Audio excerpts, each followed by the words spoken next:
Thank you, Mr. President, ladies and gentlemen of the Senate. This past October and November, the American people welcomed His All Holiness Ecumenical Patriarch Bartholomew of Constantinople to our country, the spiritual leader of 300 million Eastern Orthodox Christians worldwide. An extremely critical time for Turkey's relation with the United States, Ecumenical Patriarch Bartholomew visited to the United States, his first since 2009, marked the 30th anniversary of his election as Ecumenical Patriarch. During his visit, over 48 U.S. senators wrote to President Biden in support of the spiritual leader of the second largest Christian church in the world. In the United States, Senators Robert Menendez and Marco Rubio, along with bipartisan support from their colleagues, stated that His All Holiness, a world-leading advocate of interfaith dialogue and peace.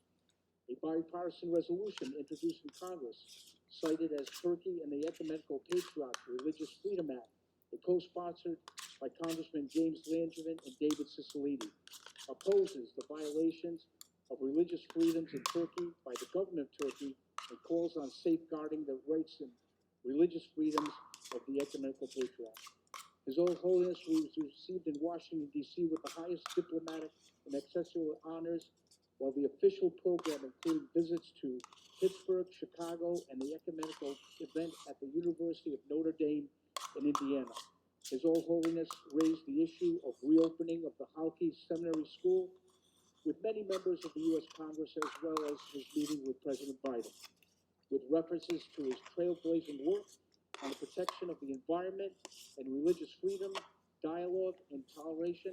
The prestigious American Jewish Committee, AJC, presented His All Holiness Ecumenical Patriarch Bartholomew with its Human Dignity Award.